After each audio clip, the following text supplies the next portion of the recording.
No podcast de hoje, vamos conversar com o médico Antônio José Brandão e falar sobre cuidados paliativos e como ele pode transformar o fim da vida. Mais uma vez, agradeço muito a participação do senhor hoje, esclarecendo para nós o que é o cuidado paliativo, como é que a família pode direcionar o tratamento quando isso chega, né, em algum momento da vida para algum parente ou às vezes para a própria pessoa. Então, doutor, para começar nossa conversa agora, o que o senhor fala sobre, como que o senhor pode explicar para nós sobre o cuidado paliativo? O que seria o cuidado paliativo? Quando que isso aparece na vida dos familiares? Quando eles precisam recorrer a esse recurso? Certo. Bem, o cuidado paliativo ele é um conjunto de cuidados que cuida do paciente e da família diante de uma doença que tem um diagnóstico de ameaçador à vida. É feito por uma equipe multidisciplinar. Normalmente essa equipe é composta pelo médico, pelo enfermeiro, pelo assistente social e pelo psicólogo. O ano passado teve a Política Nacional de Cuidados Paliativos e aí através dessa Política Nacional tem a equipe matricial e a equipe assistencial, e aí cada um tem os seus membros, bem como as horas de trabalho dedicadas exclusivamente a cuidados paliativos. Então ele é um conjunto de cuidados que cuida do paciente e da família diante de uma doença que ameaça a continuidade da vida, com controle de sintomas físicos, sociais, emocionais e psicológicos. E o que a gente pode entender entre a diferença de cuidados paliativos ou fim do tratamento? Quando a família, quando o senhor aborda a família, para que eles entendam a diferença entre parar de tratar e cuidar? Essa é uma pergunta muito comum e a família pergunta muito para a gente. Cuidado paliativo é um tipo de cuidado, como eu falei, em que ele é dado diante de uma doença ameaçadora à vida. Isso pode ser acompanhada com uma terapêutica modificadora de doença? Sim. Por exemplo, né, um paciente com insuficiência cardíaca, no início ele é pouco sintomático. Agora, com o decorrer do tempo, depois de um longo período de vida, ele vai piorando os sintomas, os sinais vão aparecendo mais, e aí a gente já vai acompanhando ele desde o início desse diagnóstico até o processo de terminalidade da vida.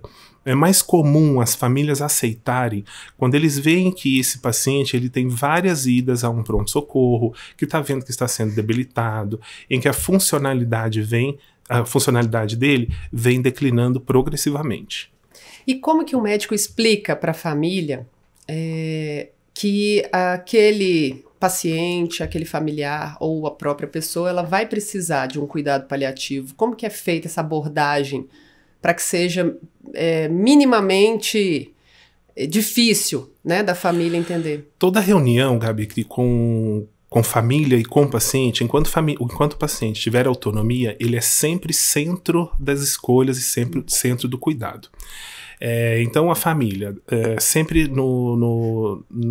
na conversa sobre cuidados paliativos, a gente passa por alguns passos. E quais são esses passos? Primeiro, a gente tem que conhecer muito bem da doença dele, da evolução dessa doença dele, se ele está ou não, em qual estágio ele está dessa doença, qual é a funcionalidade dele naquele momento e o que nós vamos esperar dele daqui para frente. Uma pergunta que a gente sempre se faz também se durante um ano esse paciente viesse morrer, eu me surpreenderia?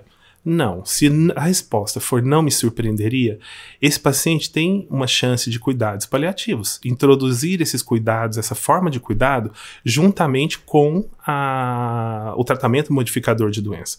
E esses dois vão juntos, até o momento em que não existe mais um tratamento modificador de doença e que fica exclusivamente sobre os cuidados paliativos com controle de sintomas.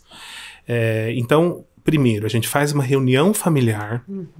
Essa reunião a gente tem um local preparado, todos da equipe sabem muito bem o caso daquele doente.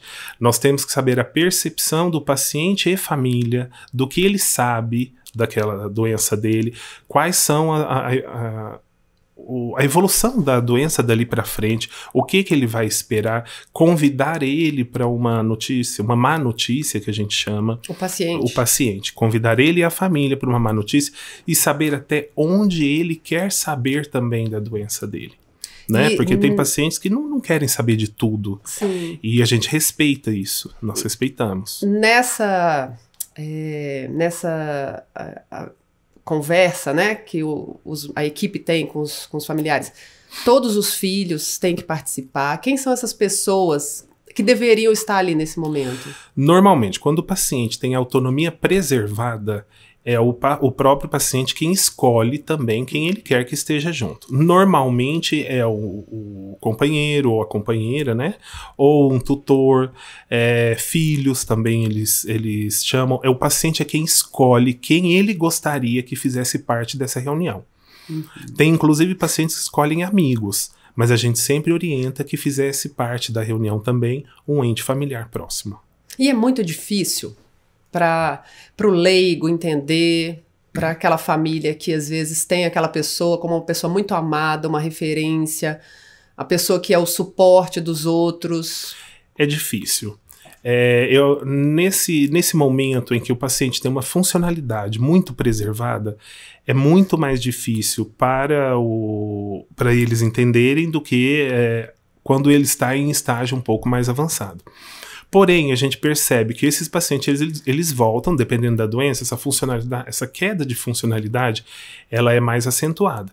E dependendo dessa queda de velocidade dessa doença, eles retornam e conseguem entender a limitação que eles começam a ter para atividades da vida diária, atividades instrumentais da vida diária, e eles voltam a procurar.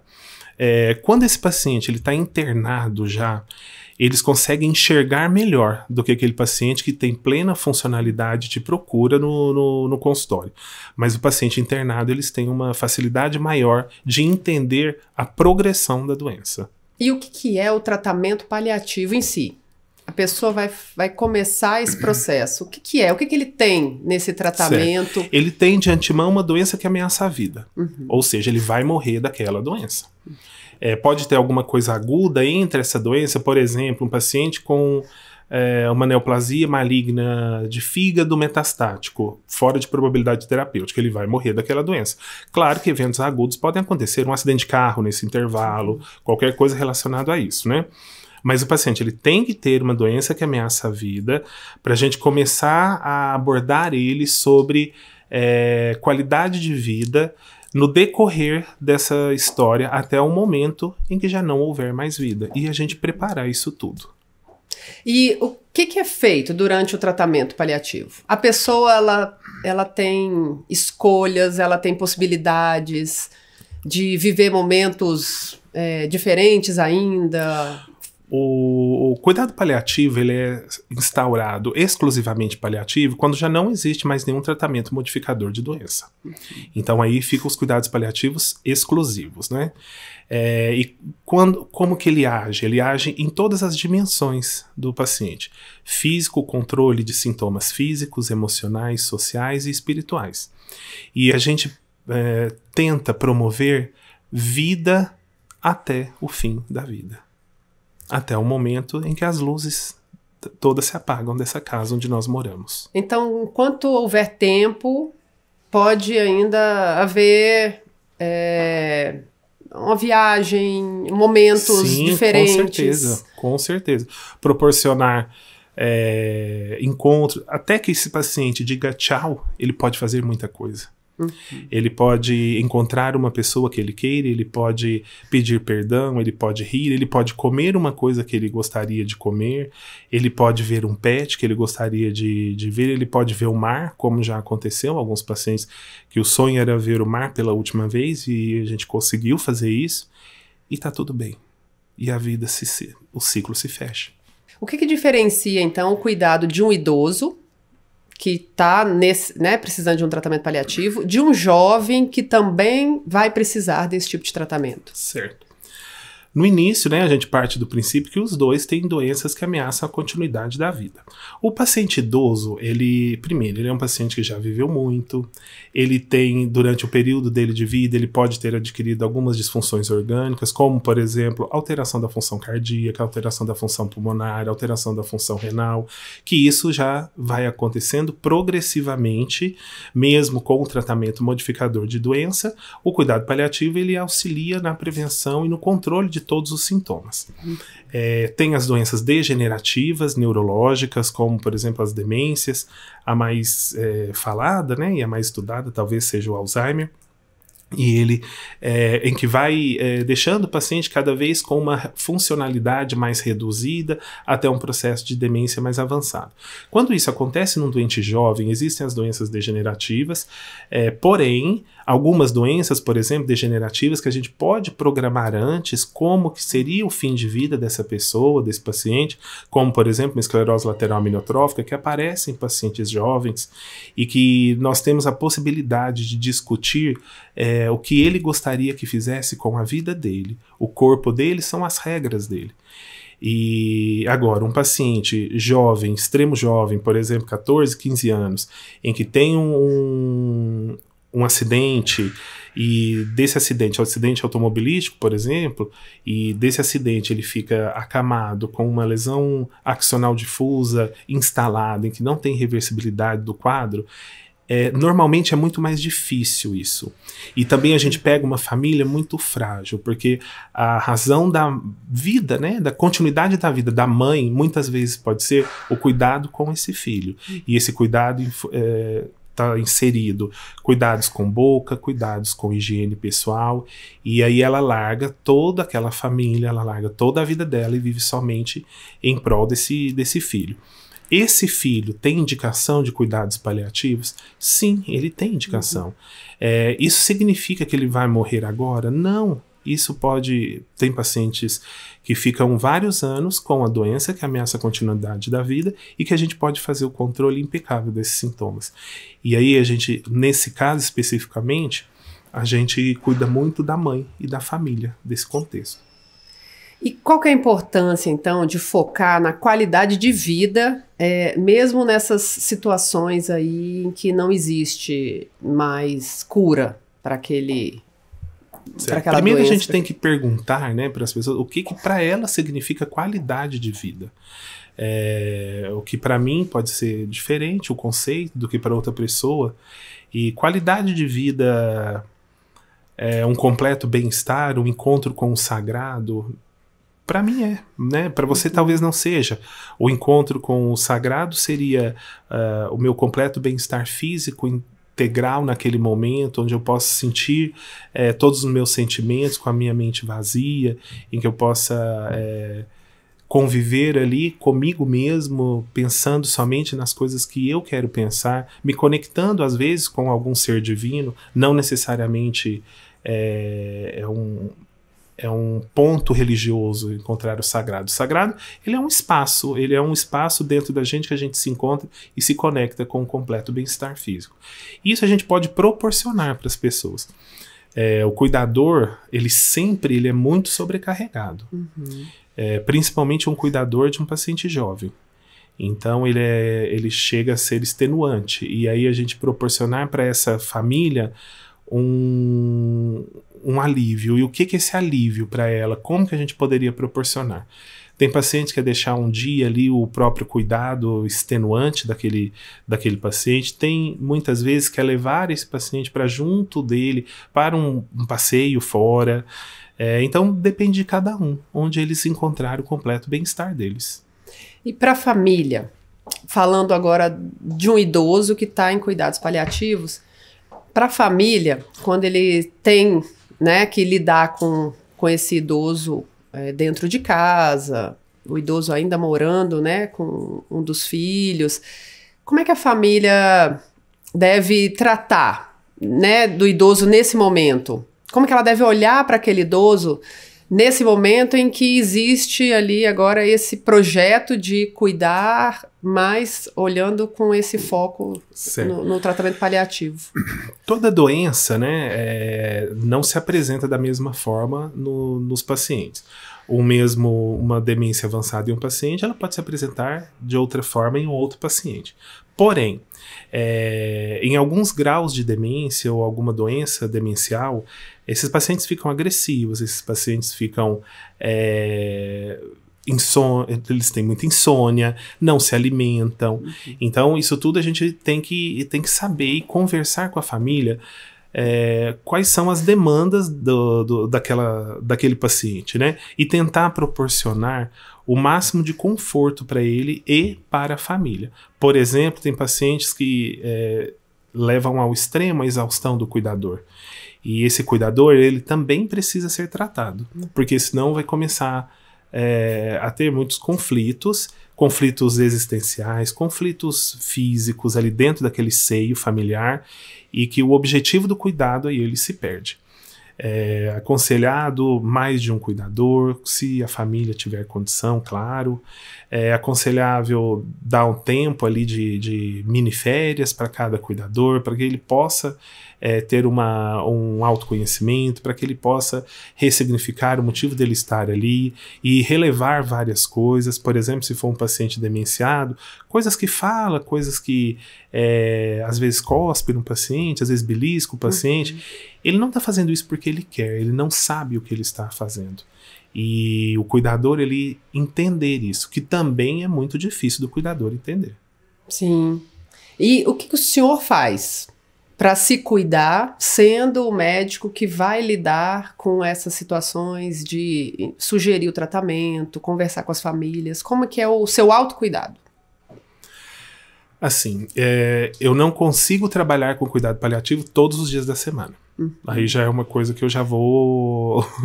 eu trabalho ali 2, 3 dias na semana no máximo. Porque eu acho que é muito desgastante. A família sofre muito, o doente sofre muito, e a gente acaba tendo empatia e acaba tendo também esse processo de sofrimento. Mas a gente tem que entender que o problema dos outros, eles são dos outros, mas é inevitável que não nos atinge. Então, eu faço... não vou falar que eu tento, né? Vamos lá. Eu tento, pelo menos, ficar sem contato com o celular, sem contato, pelo menos 2 dias na semana, sem contato com o celular, não atendo o paciente. Muito raro, só nos casos muito graves que eu deixo o celular ativo, né, para que eles possam recorrer, principalmente quando é um paciente que está em processo ativo de morte, aí obviamente esse telefone vai ser para ele. Então eu tento me conectar comigo mesmo, eu tento sair com os meus filhos, eu tento ir num clube, eu tento comer alguma coisa diferente, experimentar alguma coisa diferente, ir a algum lugar diferente, para que eu consiga manter esse cuidado e que a semana seguinte começa tudo de novo. E isso é importante para todas as pessoas que também trabalham na área, trabalham com cuidados paliativos.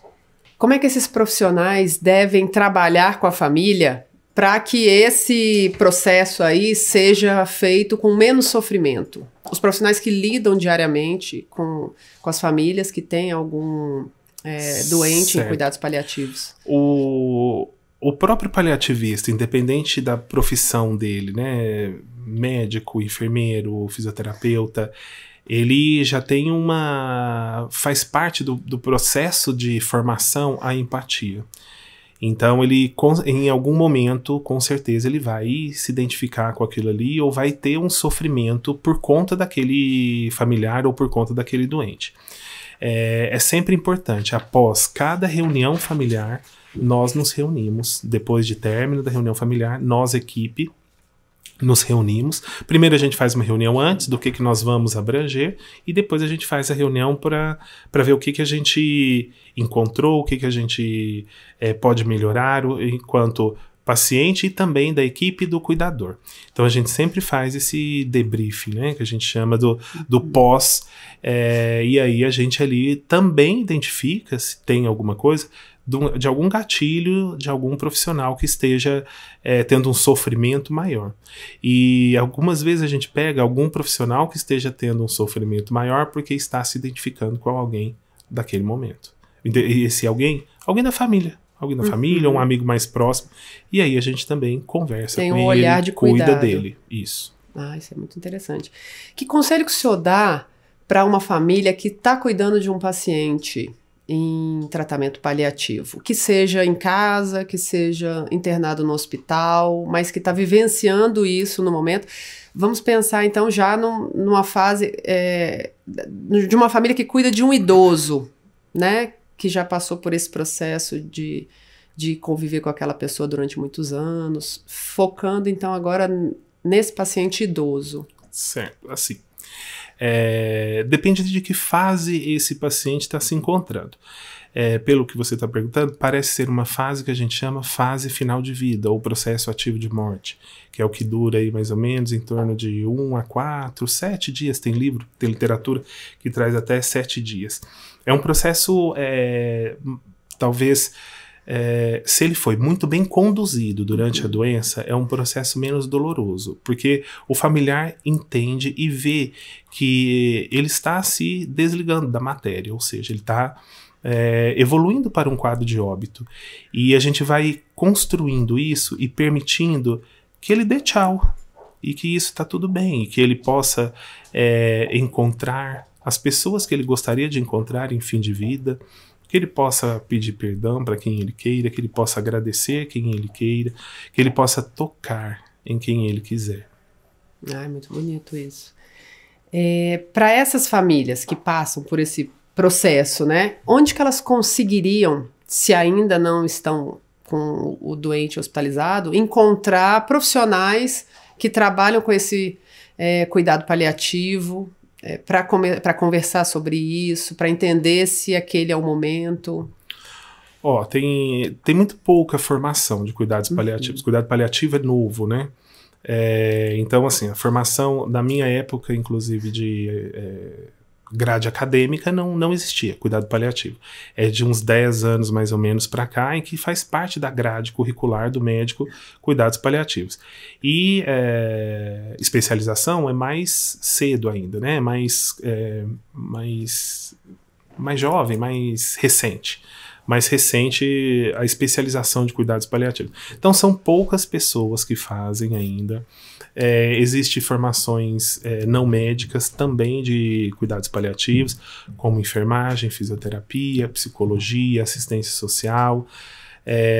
Então, assim, tem poucos grupos que fazem. Aqui em Brasília, existem alguns hospitais que têm equipes de cuidados paliativos. Alguns hospitais públicos e privados também. Então, depende de onde esse doente estiver. O médico também o médico assistente, ele faz parte desse ciclo. E ele não precisa chamar somente o paliativista quando ele julgar que não tem nada mais o que fazer. Porque tem muita coisa que fazer. E quais são os obstáculos, então, para uma equipe de saúde que cuida de um paciente? Quais os obstáculos para que eles consigam proporcionar esse tratamento? A nossa formação médica é de cuidar, né? Não é de morrer. Então, esse já é o primeiro obstáculo, o estudo que foi feito. Nós estamos acostumados a entubar, passar catéter, entrar com antibiótico, mas e depois disso, né? Reanimar um paciente depois de 30, 40 minutos que voltou. Mas será que era isso mesmo que ele gostaria que fizesse com ele? Alguém perguntou isso para ele ou para a família dele, se ele gostaria de estar nessas condições? Então, a gente consegue, conversando com família, conversando com o paciente, a gente vai descobrindo algumas coisas, e essas coisas a gente vai ajustando junto com ele. E isso a gente poderia deixar escrito numa diretiva antecipada de vontade? Poderia deixar escrito numa diretiva. Diretiva é um documento feito entre o paciente enquanto autonomia preservada, e um próprio médico, que pode ser escrito em punho dele, ou o próprio médico registrar isso em prontuário, em que, baseado nos valores e preferências dele, o que ele gostaria que fizesse com ele em fase de fim de vida. Ainda existe hoje profissionais da saúde que têm medo de lidar com esse tipo de tratamento? Tem. Receio? Tem profissionais que têm medo de lidar e têm medo de pedir auxílio aos cuidados paliativos, pensando o que essa família vai pensar de mim a partir de agora. É que eu não sou capaz de cuidar do familiar dele, né? Do pai dele, da mãe, do filho. Não, isso não existe. Eu acho que as duas, tanto um tratamento modificador quanto o cuidado paliativo, eles se somam. Mas existe esse folclore de que chamar o cuidado paliativo é não ter mais nada que fazer. Nós conversamos antes, né, de iniciar, sobre um hospital em Salvador. Aí gostaria que o senhor falasse um pouco de novo sobre isso, que eu achei muito interessante. Um hospital que é voltado especialmente para isso, né? Foi inaugurado em Salvador, que é o único hospital especialista em cuidados paliativos, que só tem cuidados paliativos. Um hospital que não tem UTI, porque não tem a necessidade de se ter UTI. O controle de sintomas, eles são feitos em enfermaria. E tem um estudo deles lá, que entre o oi e o tchau são 8 dias. E ok, tá tudo bem. Olha que coisa maravilhosa. E a equipe, enfim, todos os profissionais é uma equipe multidisciplinar, trabalham para isso. E uma coisa interessante desse hospital quando a coordenadora no caso, pergunta para o profissional que está trabalhando, médico ou não médico, em 8 dias, para você morrer, o que você gostaria de fazer? Então esse é o trabalho que eles fazem para o psicológico do próprio paciente, e a gente olhar as preferências dele e vamos tentar fazer aquilo que ele gostaria que fizesse no processo de fim de vida. Que interessante. Para todos os convidados, eu peço que tragam um objeto, né? Um objeto que seja especial, um objeto que de alguma forma te remeta a algum momento da sua vida que foi interessante, ou alguma coisa que a pessoa queira trazer, né, para falar aqui. E o que o senhor trouxe hoje para nos mostrar, para que a gente fale sobre isso? Eu trouxe um livro da Ana Cláudia Quintana, que é A Morte é um Dia que Vale a Pena Viver. Não por ser da Ana Cláudia, embora eu ache ela uma médica fantástica, uma paliativista fantástica, bem como tem outros médicos, outros grandes autores, Elizabeth Kübler-Ross, tem Cicely Saunders, Daniel Fortes, Úrsula Guirro, tem vários que a gente poderia falar, mas é porque eu acho que ela atingiu uma massa muito maior. Até por conta de ser convidada para televisão, tudo. Então eu acho que ela está conseguindo deixar mais popular os cuidados paliativos. E não deixar que seja um sacrifício para aquela família aceitar o cuidado paliativo. Para que eles ser uma coisa mais leve. E eles possam entender o que isso significa e o quanto isso vai mudar na vida da pessoa. Na vida da pessoa e da família. E por que o senhor, intensivista... Agora eu vou ser curiosa também. Por que o senhor é intensivista, médico, formado há muitos anos, em que momento e por que escolheu os cuidados paliativos? Eu fiz UTI, eu terminei UTI em 2008, residência, especialização em 2009, a especialização de UTI. E algumas coisas eu não entendia como que eu dava alta para aqueles pacientes, quais eram esses pacientes que me intrigavam um pouco, aqueles pacientes que tiveram uma encefalopatia hipóxico-isquêmica importante, que iam bem sequelados para casa, bem um déficit motor cognitivo, uma funcionalidade que a gente, para nós é muito importante a funcionalidade do paciente, com uma funcionalidade nenhuma, né? Dependente para deambular ou não deambular mais, nunca mais, dependente para autocuidado, extensão de doença, não conseguia mais comer pela boca, não tinha nível de consciência. Então, e achei aquilo, eu falei, não, mas não era isso que eu gostaria para mim. Aí veio a pandemia também, e na pandemia, por conta da hipoxemia que os pacientes passavam, né, que é a falta de oxigênio, que provocavam também essas lesões isquêmicas cerebrais importantes, também me perguntando, e será que fazia parte dos valores dele, esse quadro, né, daqui para frente? E também com a doença de um familiar também, que foi uma doença renal em fase terminal, e ele não queria mais fazer aquilo, ele não queria mais dialisar mais. E a gente percebia, para ele sair de casa era muita dor, e era uma dor total, era uma dor física, era uma dor social, era uma dor psicológica, era uma dor espiritual. E aí por isso que eu fui procurando e me especializando sobre os cuidados paliativos. E sofrendo muito, essa pessoa era meu pai, e sofrendo muito, e aí eu quis entender mais o porquê e se eles estavam certos em não querer mais a continuidade do tratamento, uma vez que não era nenhum tratamento modificador de doença, né? E aí eu entendi que sim, e que era foi possível. Por isso que era possível viver uma vida com qualidade até o final da vida. Olha que interessante. Muito bonito essa história. E o livro, então, voltando um pouco, né, no livro, que é o objeto que o senhor trouxe hoje, a morte é um dia que vale a pena viver. Sei que a autora, né, já falou várias vezes sobre isso, falando sobre o livro dela.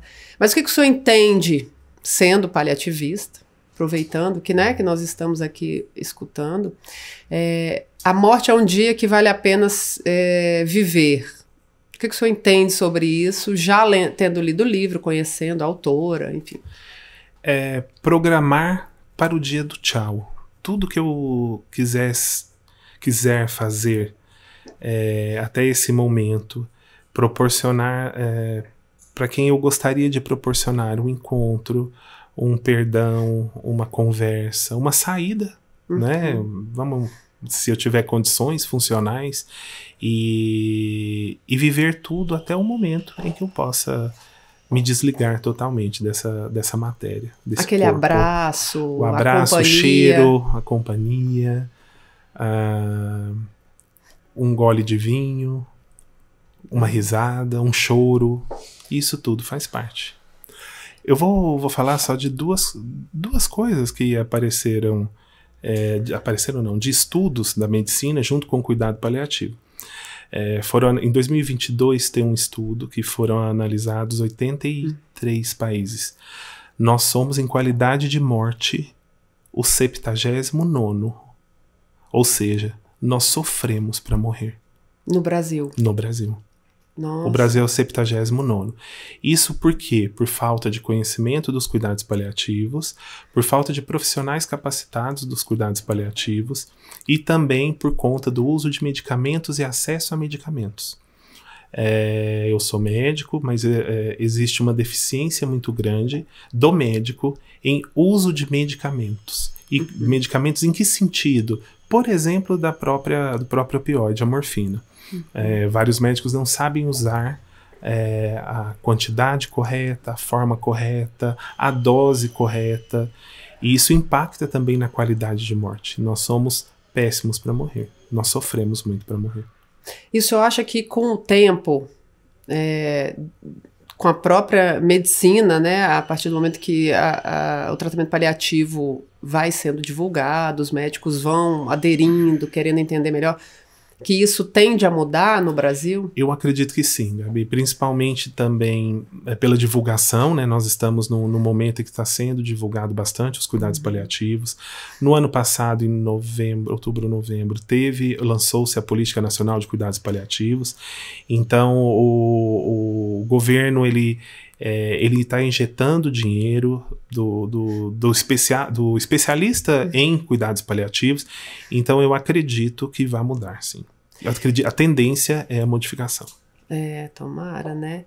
O cuidado, então, paliativo, assim, como que ele pode transformar o fim da vida? O que o senhor tem para nos dizer sobre isso? Como que um cuidado paliativo pode transformar o fim de vida de alguém que está precisando? Eu acho que principalmente ele pode ser muito menos doloroso. É doloroso em todos os sentidos, doloroso fisicamente, emocionalmente, psicologicamente e espiritualmente. Eu acho que ele pode ser, a morte pode ser mais leve, ela pode ser mais moldada, com muito menos sintomas, e de preferência onde o doente quiser, dentro de um hospital, dentro de uma residência, e que essas luzes dessa residência vão se apagando. Uma hora apaga a luz da sala, outra hora apaga a luz do banheiro, outra hora apaga a luz da garagem, até o momento que essa luz toda se apaga. Sim. E o paciente, quando que ele pode ter, o paciente lúcido, né, consciente, ter essa convicção de que chegou, que eu cansei? Por exemplo, nós tivemos meu avô durante 5 anos, né, lutando contra uma doença crônica, e ele em casa, teve um dia que ele virou para minha mãe e falou assim: minha filha, eu cansei. E aí, a partir daquele momento, foi quando realmente ele começou a ter uma piora progressiva, né? A deixar acontecer. Eu acho que ele lutou até ali. Para nós, naquela época, né, já tem muitos anos, nós não conseguimos entender aquele processo. É como se ele tivesse desistido. Ele desistiu. Certo. Eu não entendo como ele desistir, né? Eu entendo que a progressão da doença estava acontecendo. A funcionalidade cada vez pior. E enquanto funcionalidade preservada, ele estava andando, fazendo auto-higiene, estava fazendo autocuidado, penteando o cabelo, comendo com a própria mão, e aí isso tudo foi se acabando progressivamente. Até o momento que ele não deambulava mais, até o momento que ele não comia mais pela boca, porque vem as disfagias, as dificuldades de engolir, e eu não entendo que ele deixou de existir. Eu entendo que com essa funcionalidade progressivamente evoluindo muito, muito rapidamente, é o processo natural da vida. E isso ele não desistiu. Ele lutou até quando foi permitido para ele, ou não permitido para ele, a palavra certa. Ele lutou enquanto ele conseguia lutar, enquanto ele tinha forças para lutar. E o que é lutar, né? A vida não é uma guerra em que um ganha e o outro perde. Isso vai acontecer progressivamente. E ele entender isso, que, como você me perguntou, que ele lutou, não sei se ele lutou, a palavra lutar, né? Porque a vida não é guerra, então eu acho que é evolução natural. Isso era inevitável que isso fosse acontecer. Ele foi até onde ele conseguiu. Até onde ele conseguiu ir. E tá tudo bem. Eu não acredito que ele tenha desistido, e sim, ele seguiu até o processo evolutivo mesmo da doença, até quando essa vida chega ao fim mesmo, onde esse ciclo se fecha. Sim.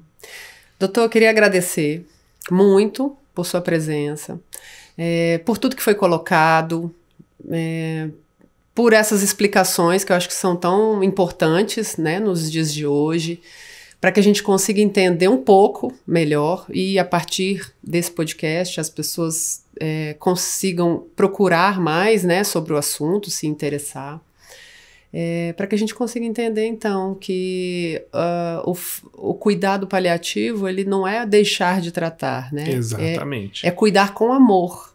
Cuidar com amor, com técnica, existe técnica para isso, existem remédios para isso, existem palavras para os cuidados paliativos, existe o entendimento da doença, existe o entendimento da evolução da doença, e eu acho que isso é muito importante, passar isso para a sociedade, porque a gente está envelhecendo cada vez mais e a necessidade do cuidado paliativo vai se acontecer a cada vez mais. Inevitavelmente, nas famílias, teremos que lutar. Todos nós, se alguém se perguntar, todos nós temos um familiar que tem uma doença que ameaça a vida.